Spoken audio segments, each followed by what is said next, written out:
दिन तिल और गुड़ खाने की परंपरा है। आयुर्वेद के अनुसार तिल और गुड़ दोनों की तासीर गर्म होती है, जो हमारे शरीर को ऊर्जा देते हैं और सर्दियों में बीमारियों से बचाते हैं। महाराष्ट्र में लोग तिल गुड़ बांटते समय कहते हैं, तिल गुड़ द्या और गोड़ गोड़ बोला, जिसका मतलब है कि ये मीठा तिल गुड़ खाइए और साल भर मीठा बोलिए। साथ ही उत्तर भारत में इसे खिचड़ी के नाम से भी जाना जाता है।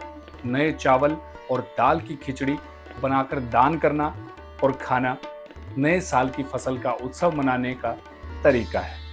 हरियाणा और पश्चिमी उत्तर प्रदेश के कुछ हिस्सों में मकर संक्रांति, जिसे वहाँ संक्रांत कहा जाता है, पर बहुओं द्वारा अपने सास ससुर और घर के बुजुर्गों को जगाने और मनाने की ये परंपरा बहुत ही खास और आत्मीय है। इसे स्थानीय भाषा में अक्सर बुजुर्गों को मनाना या संक्रांत ढिगाना का हिस्सा माना जाता है। इस परंपरा की कुछ मुख्य विशेषताएं इस प्रकार से हैं। आदर और प्रेम का भाव। हरियाणा में मान्यता है कि त्योहार की शुरुआत घर के बड़ों के आशीर्वाद से होनी चाहिए। सुबह सवेरे बहू सबसे पहले उठकर स्नान करती है और फिर अपने सास ससुर को जगाने जाती है। ये केवल नींद से जगाना नहीं है, बल्कि उन्हें सम्मान देने का एक तरीका है। दूसरा, रूठना और मनाना। इस परंपरा में थोड़ा हंसी मजाक भी शामिल होता है।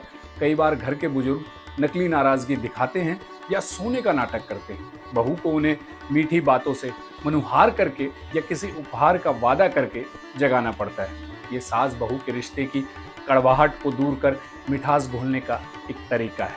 तीसरा, पैर छूना और आशीर्वाद यानी धोख मारना। जब बुजुर्ग जाग जाते हैं तो बहू उनके पैर छूकर धोख मारकर आशीर्वाद लेती है। बदले में ससुर या सास उसे सौभाग्यवती होने का आशीर्वाद देते हैं और कभी कभी नेक भी देते हैं। आइए अब बात करते हैं उपहार देने की परंपरा की, यानी कि सीधा देने की या बायना देने की। बुजुर्गों को जगाने के बाद उन्हें विशेष उपहार दिए जाते हैं, जिन्हें बायना कहा जाता है या सीधा कहा जाता है। इसमें आमतौर पर शामिल होते हैं गर्म कपड़े जैसे शॉल, स्वेटर, सूट या कंबल, खाने की सामग्री जैसे रेवड़ी, गज्जक, तिल गुड़ के लड्डू और खिचड़ी का सामान। श्रृंगार का सामान देकर सास को सुहाग की निशानियां भेंट की जाती हैं। इस परंपरा का महत्व पीढ़ियों का जुड़ाव है। ये परंपरा नई पीढ़ी बहू को परिवार के पुराने स्तंभों, बुजुर्गों से जोड़ती है। संस्कारों का हस्तांतरण। घर के बच्चे ये सब देखकर बड़ों का सम्मान करना सीखते हैं। कड़वाहट को मिटाना।